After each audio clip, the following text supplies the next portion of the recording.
All right, well, let's go ahead and get started. We may have some more folks trickle on in the coming minutes, but in the essence of time and a lot to cover today, let's go ahead and get started. Thanks, everybody, for joining us today. Welcome to the third in our deep dive sub-series of the DAP Learning series. Today, we'll be taking a deep dive into the behavior reporting section, and this is, as I noted, a sister webinar to deep dive into audience reports and a deep dive into acquisition reports, which if you are not able to attend, you can find on our YouTube analytics playlist. As always, we record all of these and put them there afterward.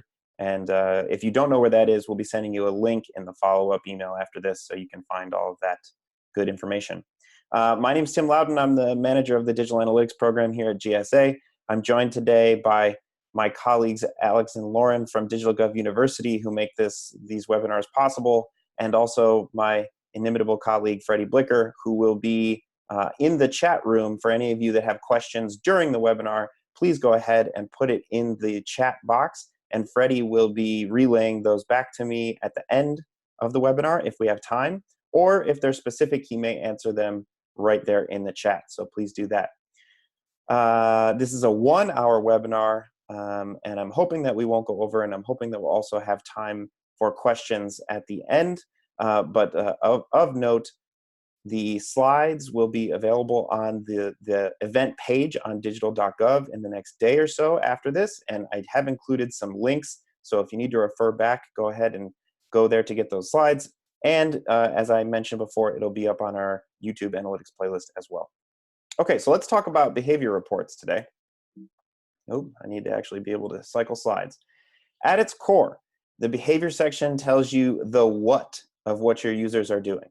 What pages did the users visit? What links did they click, for example? What search terms did they use, et cetera, et cetera. And you can see here the little screenshot I have of the behavior reporting section, the little accordion. We're going to be mainly focusing today on the sections called site content, site search, and events. But I will briefly touch on the other ones and tell you why I'm not spending a lot of time on them.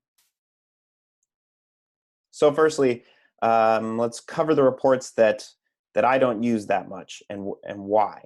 So behavior flow, site speed, publisher, and experiments are reports within this section that personally I don't use, and I'm going to tell you why that is. So behavior flow firstly. A lot of folks get really excited about this report and think it's going to tell them the user journey paths of their visitors. And when they try to use it, they get really frustrated. I personally don't use this report often. Data is there, but for the following reasons. Number one, the more complex the site in terms of volume of pages, the harder it is to make this report work for you. If you have a site that only has 10 pages, then great. Behavior flow probably will work for you.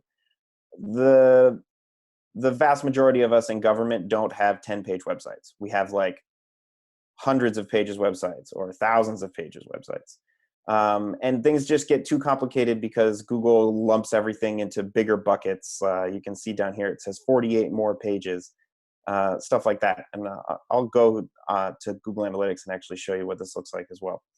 The second reason is that the data is almost always sampled at a level that negates the validity of the report. So in this screenshot, you can see it's looking at less than 0.1% of sessions. And I know this is probably small, but let me go over here. So here's a behavior flow report. I'm in the GSA agency profile. I'm looking at the last 30 days. And I have a segment on here I'm going to remove for the moment. So if we were to look at this in a normal agency profile, not only are you looking at the vast amount of pages that exist within a specific site, but also it starts out across all the different sites in your agency, because that's the way we have the DAP Google Analytics account structured. So we've got login.gov, we've got fbo.gov, we've got GSA, USA, all these different things. So that initially off the bat makes it not very easily analyzable. That's probably not a word, but I'll go with it, analyzable. So what you could do is you could put on a segment like I had and I had like the GSA.gov only segment on here. And I'll get rid of that all users segment. That makes the data a little bit more digestible, but in reality, it still isn't worth it, as you'll see here. Get rid of this.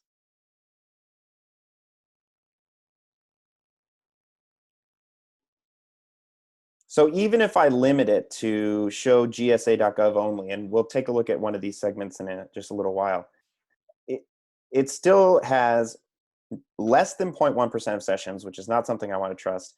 And good luck, honestly, trying to follow how people are going through these interactions. You can try to like light up a specific path, and then it breaks off into a million different things here. It's just, to me, not very intuitive, and I wouldn't trust it based on that. So those are the main reasons why I don't use behavior flow. And I'll tell you about a sort of workaround report that gets us some idea, an approximation of behavior flow in just a little bit. The next one, the site speed reports. So I've also talked to a bunch of people that have gone wild for the site speed reports because page performance is certainly something that's important, and that a lot of folks doing UX would want to make sure works, because you want to optimize your page load speed. But this has its own flaws as well.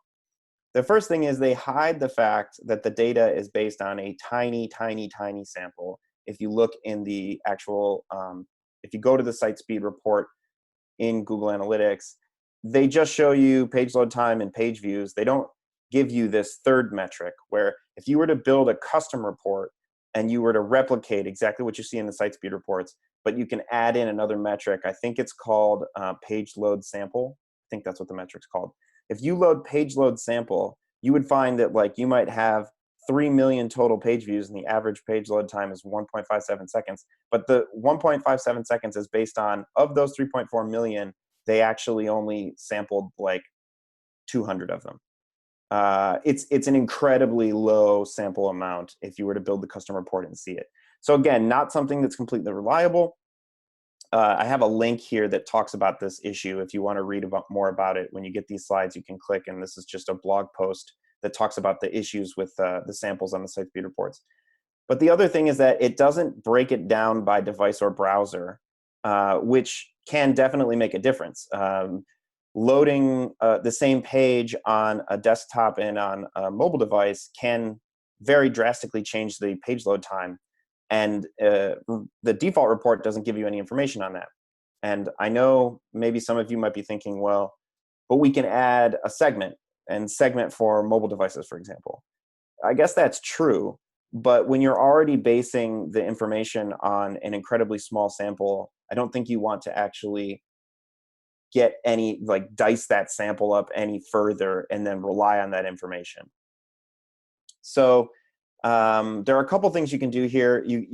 There are some tools that you can test with multiple browsers.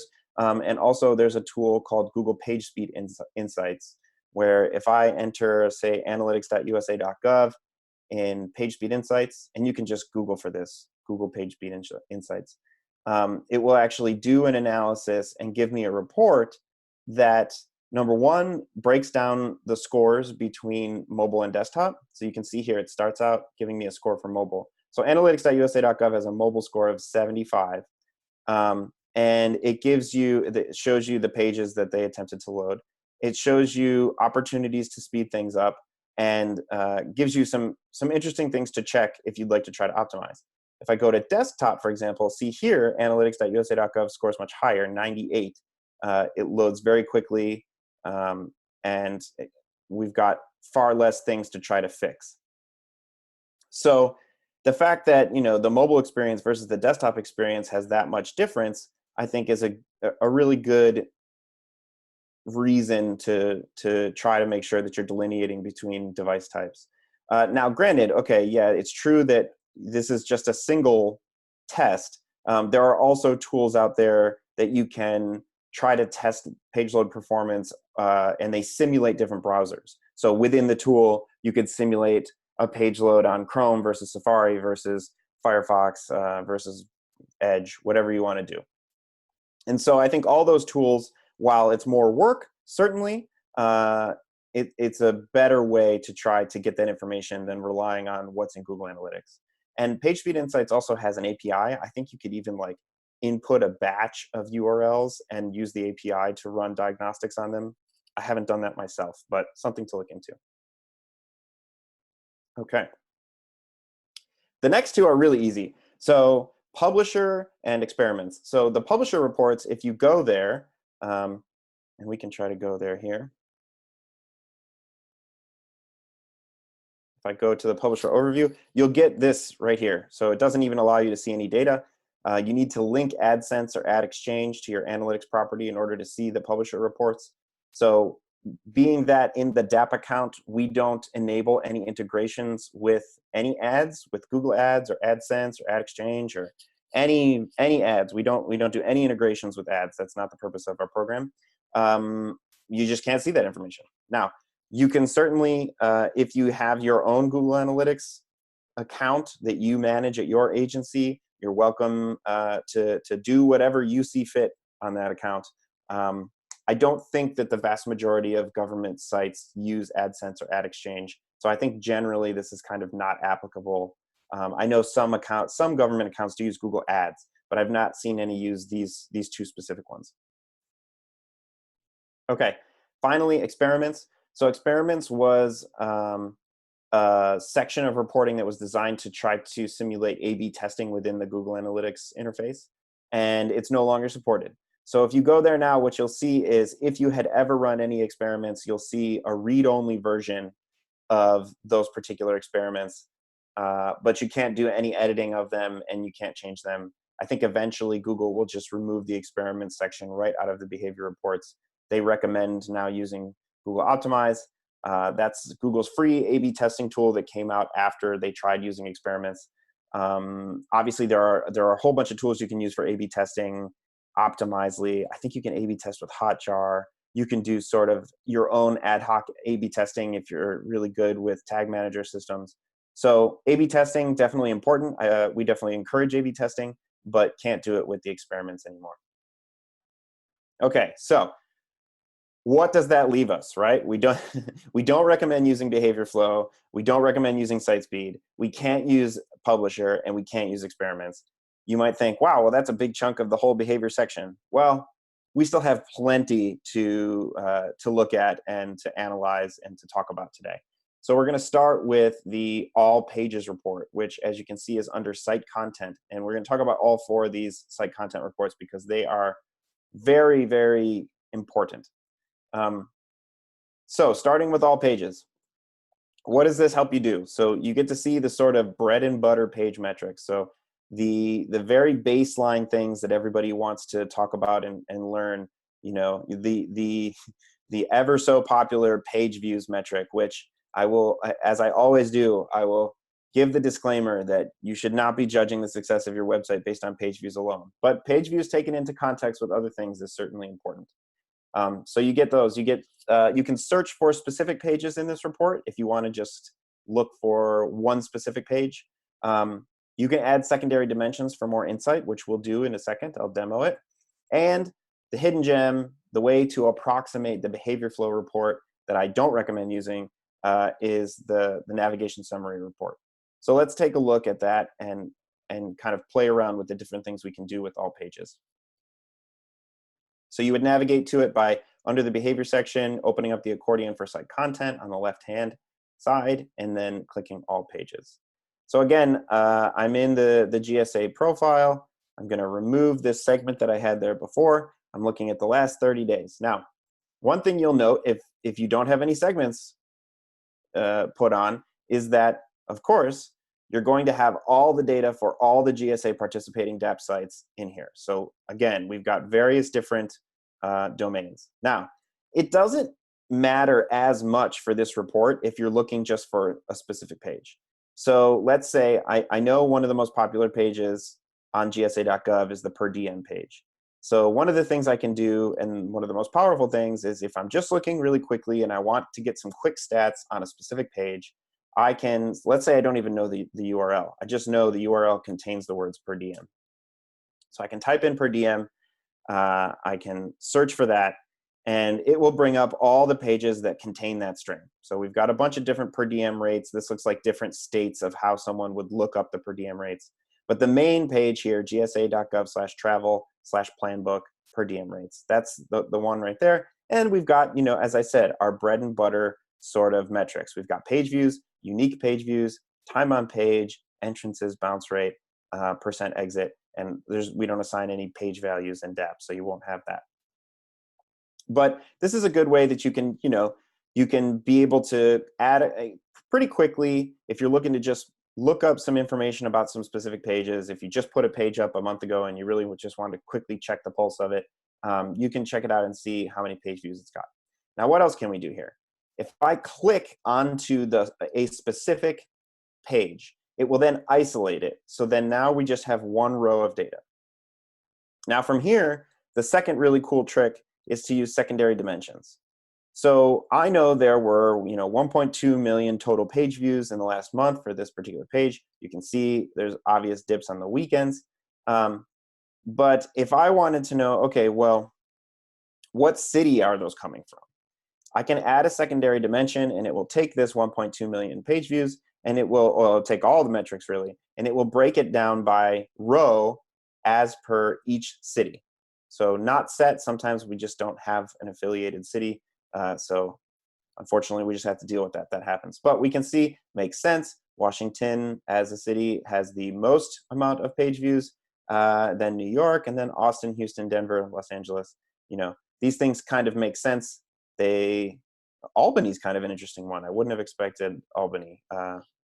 Is there a GSA regional office in Albany? I don't know. Anyways, so we could do city, or for example, we could do browser, something like that.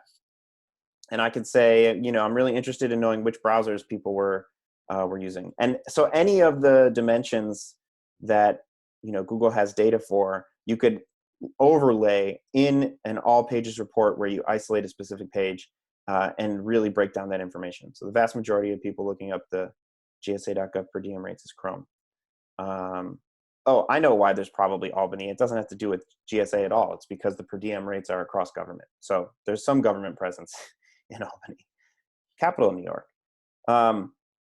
So that's a couple things that you can do here. You can do search, you can do secondary dimension, and then I wanted to show you the really cool part. Oops, what did I just click on? I didn't mean to click on anything there. The other thing, the hidden gem that I was talking about, is the navigation summary. So up here where it said Explorer, if we then click on navigation summary, and let me just state that it's very important that you isolate a very specific URL. You click through it so that you can't see the navigation summary if you're looking at the initial all pages, tons and tons and tons of URLs there. Click through one and then click navigation summary. So then what we've got is we've got the per diem rates URL. That's represented here by this page icon. And what it shows us is one step beforehand and one step afterward. So we've got entrances were 55%. 55% of all page views of this particular page were an entrance, meaning that was the first page they came and saw.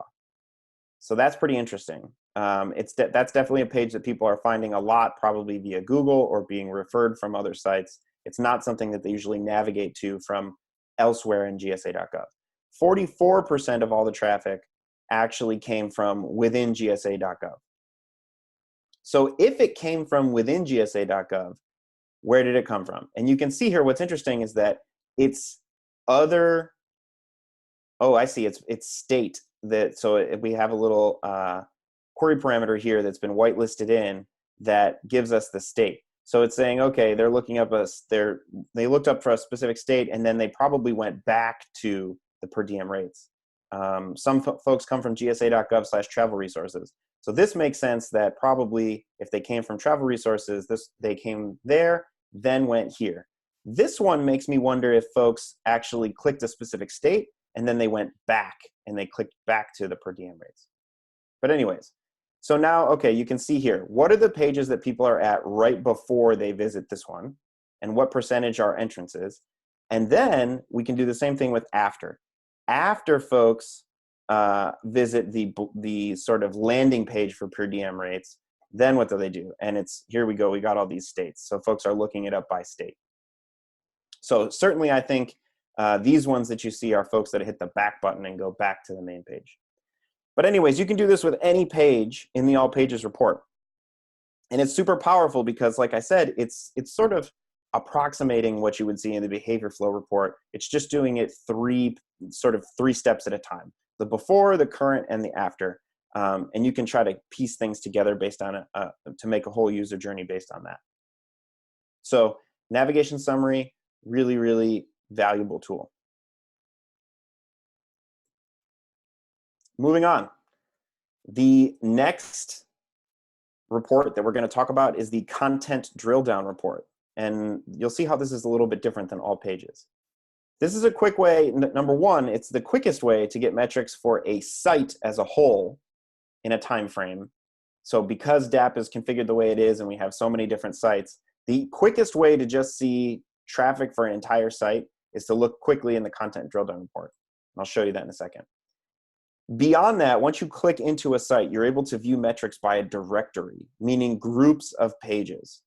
And you can see here in my screenshot, I think I clicked through on USA.gov to get this screenshot. So we've got /passport. So imagine this is USA.gov /passport, and we see the page views for it. Note these little icons. This icon is representative of a page. That means that this location is the terminal point of the URL. So we've got USA.gov /passport. There's nothing that goes beyond passport. So this is just a page of its own, has the most page views. But if we look here, this icon is a little folder. That means that this is a directory. So we've got USA.gov /Espanol, and there are multiple pages that exist beyond /Espanol. I imagine there's actually quite a few. But what this is telling you is that the entire directory, the whole group of pages under USA.gov /Espanol have a total of 753,000 page views. So this is a really good practice or a really good report for content teams that end up working on things that live within a directory. So I think like something that comes to mind for me is like, it's no relation to USA.gov /passport here, but travel.state.gov is a very big site. They issue travel warnings, they do things for passport renewal, and I know they have a team at travel.state.gov that works specifically on passports, and there's a lot of content. They work very independently of other teams that work on other parts of the site. So at travel.state.gov /passport, basically it's like, to them, it's like it's their own site. They don't really care about anything else, maybe. I'm making this up. Sorry for the travel.state.gov folks, just using it as an example. But in that case, they could go to the content drill down report and go to /passport, but if it's a directory with other stuff under it, then they can see all the traffic for their specific section. So let's go ahead and take a look at this a little bit more in depth in GA here. So it's just under the All Pages report, again, under site content. You click on content drill down. So now the first thing I noted, this is the easiest way for you to get very quick information about an entire site. So we've got sam.gov, 30 million page views, 8% bounce rate. We've got USA.gov, 7.7 million page views, and so on. And obviously there's 551 total rows, so if we wanted to, we could extend this and look further down. Or you can search for a specific site. So the DAP team manages analytics.usa.gov. So I can search for that if I can type. And if we type that in, we should get information specifically for there. Okay, it's not a super highly trafficked site. 6,200 page views in the last month. That's not bad. So then what happens? Let me get rid of this so we can actually go through an example here. Once you say, okay, I'm interested in knowing about, let's say, USA.gov, since I used that for my screenshot. We click through USA.gov, and now it's showing us the sort of tree, the way the site is built. So here's what you saw in my screenshot. And as I mentioned, Espanol or /federal agencies, these are directories which have more things under them. So we've got, watch this, 762,390. If I click through here again, it's then going to break down the Espanol directory into its further pages and directories. So 762,000 should appear as our top total page views, but it's going to break it down even further for us, if it ever loads.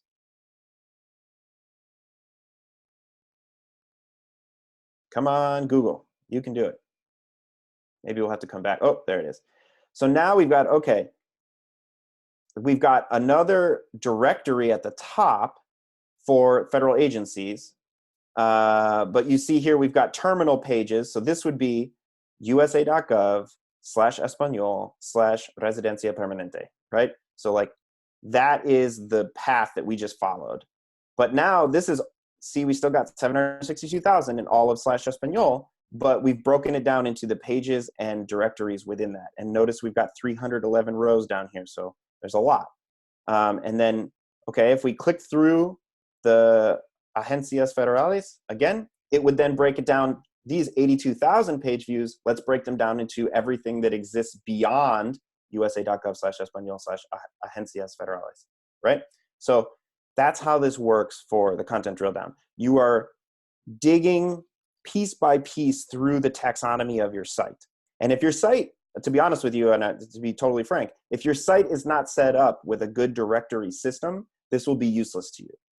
If you don't have a way of breaking down the folders that is logical, this content drill down report will be less helpful.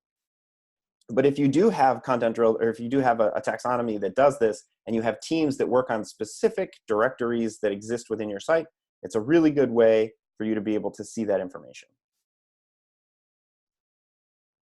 Okay, I think I'll click here so this loads before we go back. Let's move on to the next report because we're already about halfway through here.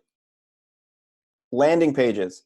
Okay, what do we use this one for? How is this different than all pages, for example? This is where you see where visitors start their session. So the landing page is the first page of a session. In the all pages report, if I land on the home page and then I go to page B, or let's just use substitutions here. If I land on page A and go to page B and then click back and go to page A again, page A has 2 page views in the all pages report. But in the landing pages report, we'd have 1 session. And that's because landing pages correlates with sessions, not page views, because there's only ever 1 of them per session. So it wouldn't make sense to have page views for landing pages. That the scope doesn't work for that. Instead, we've got, okay, how many sessions began on a specific page? And for those of you who are not super familiar with the terminology, a session used to be called a visit. It's the entirety of the time that someone is in your website, versus a page view is a single page load. Okay, so we can analyze where they start their session. I didn't include it in my screenshot here just because it wouldn't fit on the page, but this is a great spot to compare your bounce rates. We'll talk about that in just a moment. It has the same easy searchability and secondary dimension options if you desire. Okay, so let's look at this. Here's our landing pages report. Now, here's a case where like there's a whole bunch of stuff in here, and maybe I only really care about gsa.gov. So let me get rid of the all users segment. We're going to talk more about segments as well, but I've got this one pre-built. Let's apply a gsa.gov segment. So now, hopefully, we'll only have data in here that relates to gsa.gov.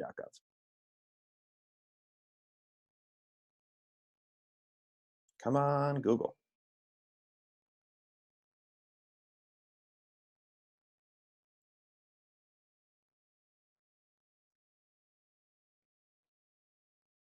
There we go.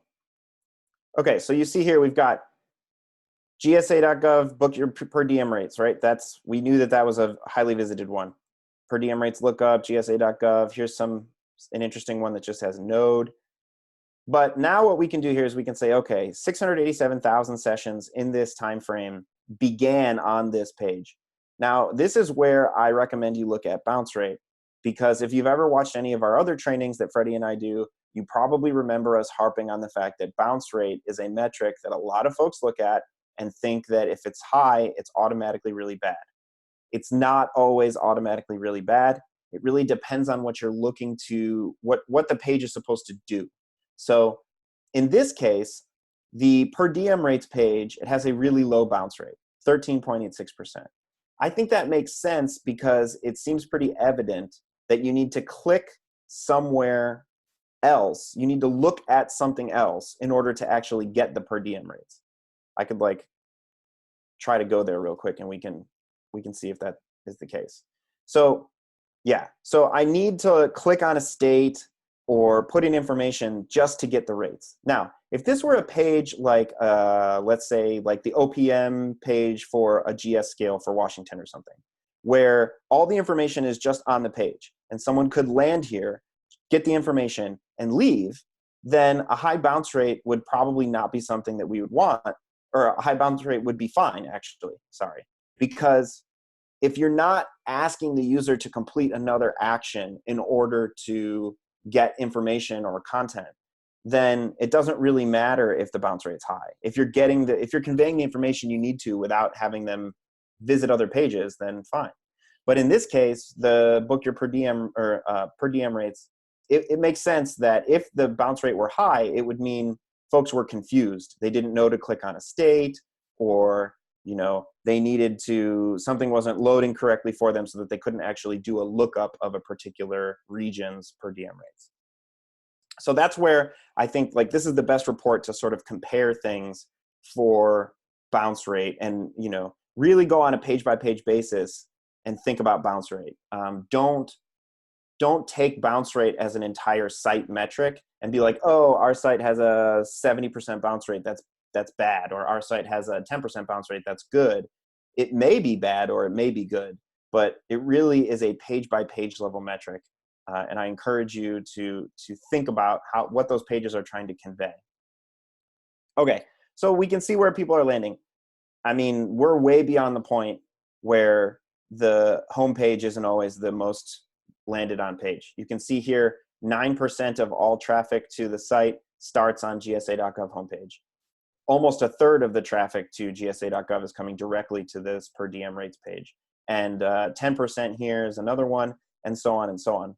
But we're no longer in a place where your home pages are where people are landing. So it's important to understand where people are landing so that you know what kind of content on your site folks are looking up. I think that's it for landing pages. Okay, finally, exit pages. This is where you can see where visitors most often leave your site. Again, sort of like bounce rate, you need to determine if these exits are desired or not, because this particular report does not discriminate between someone clicking on a link that you supply to leave the page or just going to the URL bar and typing in google.com and leaving for a reason that you don't know. Excuse me. So again, not always a bad thing. I've got the example here of usa.gov/register to vote. Whoops, didn't mean to do that. So if I go to usa.gov/register to vote,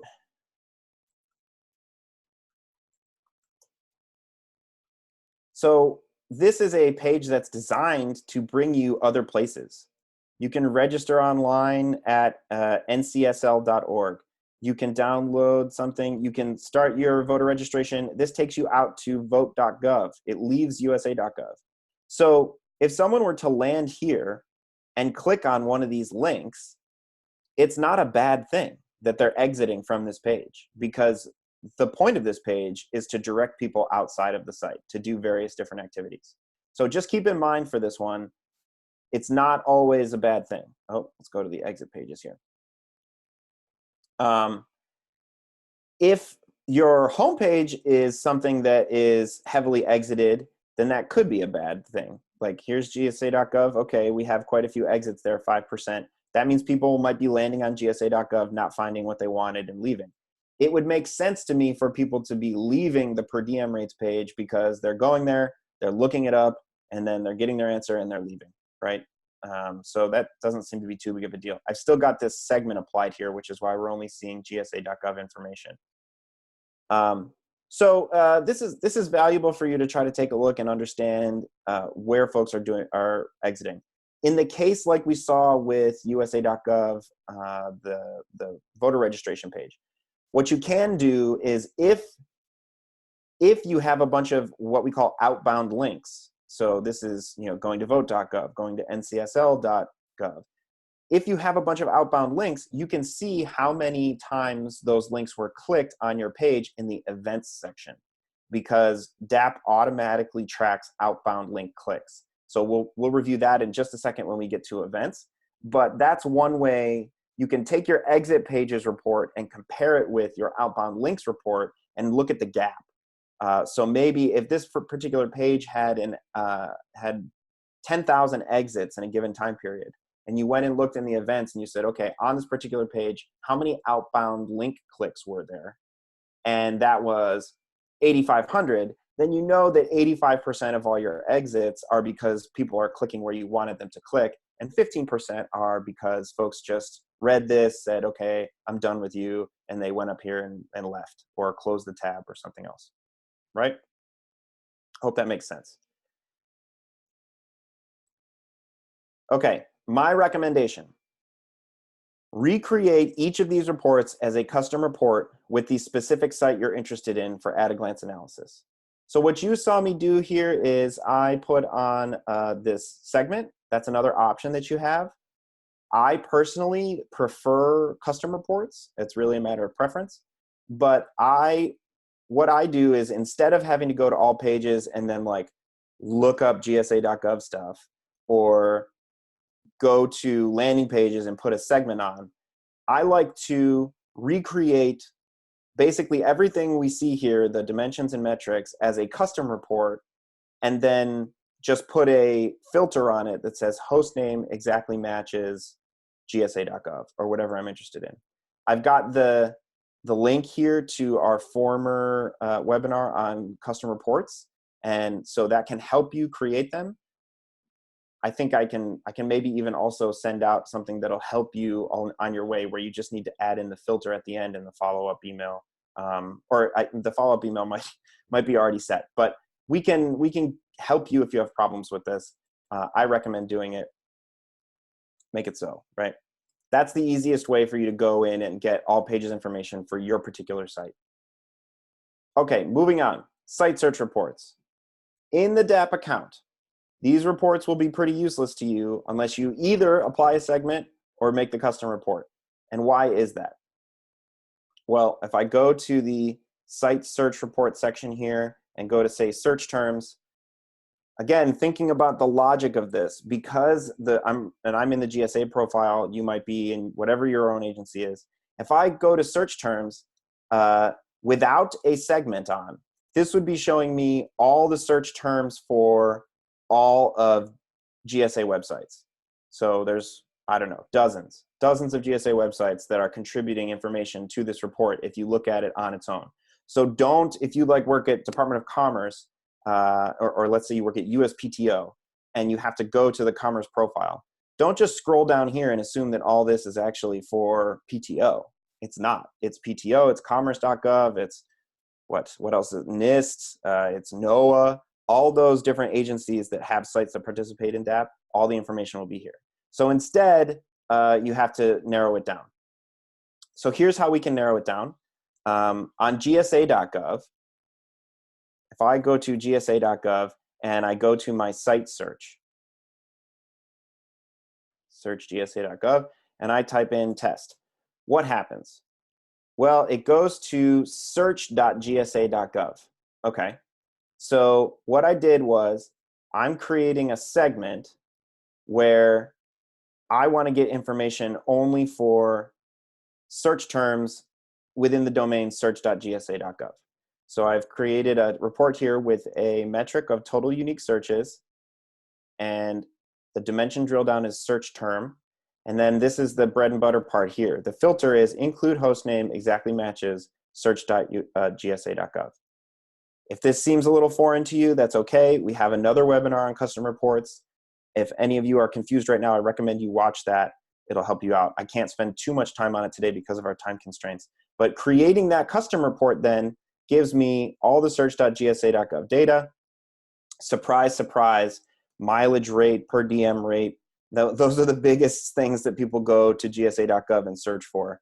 Global entry, tax exempt. There are 30,000 rows of data for the unique searches that have been put into the search box on GSA.gov. So that's the way that you can do it. And then once you create this report, it always lives in your custom reports. You can always go there. It'll be right here. You can click on it. You can change the date range. You can edit it and try to do other things. This is the best way to do, in my opinion, the search terms report, because it's not really valuable to you as it lives in your Google Analytics views on its own. Okay, things that we need to think about with site search. So if everyone who's watching right now goes to their agency site or the site that they're most interested in, and you have a site search box and you put in a test or something like that, there are two ways that it could possibly serve you a result in the URL. The first one is it might have something like agency.gov/search/term. Notice this does not contain a question mark. And question marks in URL strings signify what we call query parameters. If there are no query parameters, Google Analytics does not know that it's a search page. It cannot collect the data for a term that you would put in, a search term, if this is the way your site does search. If your site does, by contrast, agency.gov and it has a query parameter and then a word here that's query or search or term or K, I've seen all kinds of things. If it's got that, query equals, and then whatever the term was, then you have the data can be collected by Google Analytics. But the whole deal is what Google does when it runs is it says, look for the specific query parameter that's specified in the settings. And if you find that, then harvest this term here and send it to our site search report.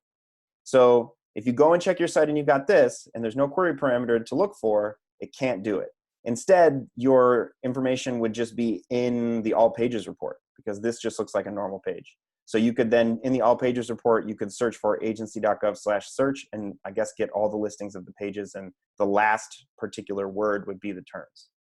But okay, assuming you do this, the other step to make sure that the data is recorded is your special search parameter must also be in the settings for the data. So the settings that we control, that Freddie and I handle here. Now, we've done our best to include everything that we know, like queue and query and so on. If for some reason you have an oddball one and you don't see data for your particular site, you can get in touch with us via email and we can add it into the settings.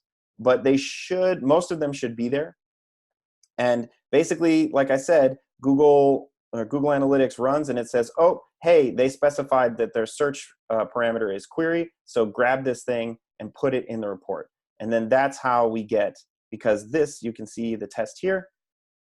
Here it is right here, query equals test. So because they have that in gsa.gov, or search.gsa.gov, we've got query in the settings that says, hey, Google, this is a search, an on-site search. So it can grab it and then put those particular words in this report. I hope that made sense to folks. Okay, so this allows you to do an analysis of what people search for in your site search box. Note, this is not search engines, it's not Google, it's not Yahoo, it is your site search box. And with that information, you can adjust for SEO or make the tasks easier. So I've got a link to a case study here, but really quickly, I'll show you FTC.gov. A couple years ago, the folks at FTC.gov shared with us a story. This page used to actually just be one big slider with a photo. And what they did was they did an analysis of all their site search terms using this report. And they found that there were 6 things that people were actually trying to do. So most of the terms related to one of these 6 buckets. So they decided to just put a take action box right here and make them all really easily accessible within one click from the homepage. And they saw a dramatic increase in the amount of completions of these tasks from the homepage, as opposed to previously when they were sort of buried under some menus where it could be more than one click away or people had to hover and find it. So this really helped FTC streamline the actions that people were trying to take on their page. Last thing, If you use search.gov to power your search box, so search.gov is a free shared service there are colleagues, they work also here out of GSA. There are a couple different ways that it can be implemented. You can use a CNAME so that you use your agency domain. So if you were Treasury, for example, it could be search.treasury.gov. Or if you choose not to use the CNAME, it could be search.usa.gov, and then it has a Treasury signifier in the latter part of the URL. That gets kind of complicated about where the data lives. If you have more questions about that, you can watch this webinar or contact us. Mainly, if you don't use a CNAME, the data will be in the GSA profile because usa.gov is a GSA-owned site. So we're happy to talk to more about that. If you have questions, you can reach out to us directly. Okay, finally, 14 minutes left. I'm trying to get through so that we have time for questions. Events. So again, same deal here. You probably don't want to just go and look at the events section. Let me go there. If you just go and look at top events, I've still got the segment applied here. If I take this segment off, you're going to have data from all the sites in GSA. Not the most ideal thing. So what we'd want to do here, or what I recommend doing, is setting up a custom report for it. So we've got a whole bunch of different things here. But if instead you set up a custom report, and let me show you what this looks like. Whoops, not that one. This one. So this one's pretty simple. This is a really simple way to set up a report for events. Let's say I want events only on gsa.gov. So then I've got total events, event category, event action, event label, include, host name, exactly matches gsa.gov. If I do that, I will get basically the information I need, this sort of same report. And then we can click through and talk about what these different things are here. So let's talk about how events are structured. You've got 3 levels of hierarchy for events. The top level is the event category. The middle level of granularity is the action, and the most granular level is label. So you go from most broad to least broad. And how does that play out? Well, the DAP code will automatically track various different events for you. It'll track downloads, and we'll talk about downloads in just a moment. It'll track outbound link clicks. It'll track mail to link clicks, as in if you have, mail to and then an email address. It will track telephone clicks from mobile phones. So you know how when you have a mobile phone and if the browser recognizes that something is in the pattern of a phone number, you can just click it on the web page and it'll automatically call. We track that as well by default. And also outbound downloads, meaning a downloaded file that is different from the domain that the link is actually posted in. We're going to go over these in a sec. So let's talk about downloads. So just last week, we talked with an agency who was a bit confused about the fact that we use the term download. And the question was, if people click on a link for a PDF on my site, it doesn't actually get downloaded. It opens in the browser in a new tab. Does that get recorded as a download in the DAP Google Analytics account? The answer is yes. We use the term download as a blanket term, and it's no different if someone clicks on the link for a PDF that opens in the browser, or if they click on a link for a .doc that actually downloads into, on their hard drive. Both of those are tracked the same way. And let me explain how those work a little bit. They must have the extension, the link on a web page must have the extension of the file in the URL for DAP to quote unquote see it. So how this works is when your page loads, it fires the DAP JavaScript, and the DAP JavaScript scans through your HTML behind your page really quickly, and it looks at all the links, and it says, hey, if there are links that end in .pdf, .doc, .docx, JPEG, XLS, all those things, we have them all in a whitelist. Any links that end in those particular extensions, when they're clicked, count it as a download event. But if your site I've seen some interesting, configurations of sites that sort of dynamically load these things. And sometimes the URL will just be like gsa.gov/download/asset1157. If that's the case, we can't track it as an event in our system because our code doesn't know how to see it.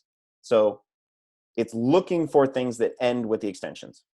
Another thing is if you dynamically load links, as in if they're loaded, if the link is loaded after the page load, sometimes the DAP script tag doesn't find it in time to note when someone clicks on that link to make it a download. So if you don't know what I'm talking about, it probably doesn't apply to you. But if you know that your site dynamically loads links, contact us, and we have documentation on how you can re-trigger the auto tracker after the links are loaded. And then finally, over here on the left again, because of the way this works, DAP is not tracking downloads by actually tracking how many people are loading a PDF. All it's doing is tracking how many people click a link that corresponds to a PDF or doc or spreadsheet from a web page. So we get questions all the time. People are like, I put a link to my PDF in an email that I sent to 5,000 people, and I know a bunch of people clicked on it, and I don't have any information in Google Analytics. That's because there's no HTML behind a PDF. It's like a piece of paper. There's no magic behind it. And if there's nothing behind it, we can't put the DAP JavaScript in the code to actually track it. So if you think about it in the way that all DAP is doing is really tracking link clicks that match certain parameters, we can't track anything that you put a direct link to in an email or social media or whatever. So what you see in our download section is only based on things that come from HTML pages. All right, let's quickly take a look at what these look like. So here's the download category. Notice there's some other stuff in here. There you go. There's some other stuff in here like site intercept. That's not a DAP default one. That is something that gsa.gov implemented. I think it's a satisfaction survey. So they're tracking it as an event, how many times the satisfaction survey interstitial popped up. But here are the ones that we actually track: outbound, download, mail to, outbound downloads, telephone click, outbound mail to. Those are all included with a default implementation of DAP. And then if you want to expand on your events, you can do that. You can work with your developers. You put a link to the webinar for that one as well. But let's just say I'm looking right now, the way I've set this up, I've got outbound. So that stands for outbound links, basically. And if I click through it, it's then saying from gsa.gov, here are the places where someone clicked on a link that led them outside of gsa.gov. So the most clicks outside of gsa.gov from a link is to defensetravel.dod.mil. Now, if I click through here, we now see the specific pages of where it goes to. So defense travel, yada, yada, yada, /site/ per diem. Now, what's interesting is what this doesn't show you automatically is what page that particular link was clicked on. But you can get it. There's a couple different ways you can get it. You can add it into your report, or you can use it as a secondary dimension. So if I included page here, it's then going to tell me the specific pages on gsa.gov that was clicked. So now we can see defensetravel.dod, different states of the per diem rates look up. And the number one, if you add in page, is on transportation airfare city pair program. It leads you to cpsearch.fas.gsa.gov. So this is how you can tell how many people are clicking on links and where they're clicking on those links that lead outside of your site. Holy smoke, I'm running out of time. Let's look at download real quickly. So download, the event category is called download. The event action would be the specific action, so the extension. And PDFs are far and away the most commonly downloaded type of file from gsa.gov. And then if we click here, it tells you which file it is. So the 2020 payroll calendar in the last month has been the #1 downloaded PDF on gsa.gov. Again, if we want to find out what page people are actually clicking on that, we add in the page dimension. And now we've got, okay, this is the page, gsa.gov, yada, yada, ends in payroll calendars. And this is the particular PDF that people are clicking on that page. So if I were to go here, we should pretty quickly be able to find out where that link is. There it is, boom, payroll calendar. So this is the page and the link that has been clicked the most times on gsa.gov in the last 30 days. Okay, real quickly, some other event stuff. The other ones are much more straightforward. Like I said, outbound and download. Outbound downloads, it's the same thing as download. It's just when you link to something that is not hosted by your domain.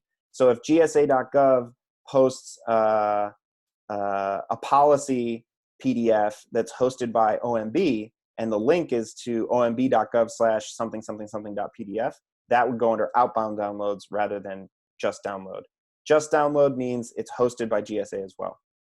And you can click through telephone clicks or mail to and find out those ones as well. They're pretty straightforward. They just give you the email address that was clicked on or the number that was clicked on for the telephone click. So that is the events section. So we have 3 minutes. I need a nap. You need a nap. We've got a very short amount of time for questions. I'm sorry if that was quick, but we had a lot to cover. Let's go ahead and see what Freddie's got for us. Great material, Tim. So we have one question. It's somewhat related to today, but a webinar attendee asked, is there a previous webinar that covers crafting your site's measurement plan? We have a whole bunch of webinars that talk about various different things. I'm not sure if we have one specifically for a measurement plan, but I think in our DAP 201, we cover sort of how to think about strategizing for your mission, goals, and KPIs. If that person would like to email us directly at dap@support.digitalgov.gov, we can surely try to send them some resources and point them in the right direction. Great. Those are all of today's questions, Tim. Wow. Oh, I saw the little chat button like lighting up. I thought maybe it was folks asking a bunch of questions. Maybe they were just chatting with each other. Well, in that case, thank you for joining all today. Of note, in the follow-up email, there is going to be a link to fill out a survey. We'd really appreciate it if you would take the 2 minutes and fill out that survey. It helps us make sure that these are valuable for you, and we want to continue to bring you valuable training. I know that was a lot of information. So for those of you that might still have outstanding questions, please reach out to us at dap@support.digitalgov.gov. We are always happy to work with any and everyone to try to make sure that they're getting the information they need out of the DAP GA interface and also, out of analytics in general. So we're happy to try to help with more broad questions as well. With that, I will just say, I hope you enjoy the rest of your week. It's hump day, so a couple days left until the weekend. And thanks again to Alex Schulte and Lauren Rabb and Freddie Blicker for helping put these on. We do have another webinar next month coming up, and that one is going to be interesting. Freddie is going to try to do sort of a live site analysis. So for that person that was talking about a measurement plan, I think that would be a good one for you to attend as well. We hope to see you there. Keep your eye out for an email as a reminder, and 1 minute early. Have a great week, everyone.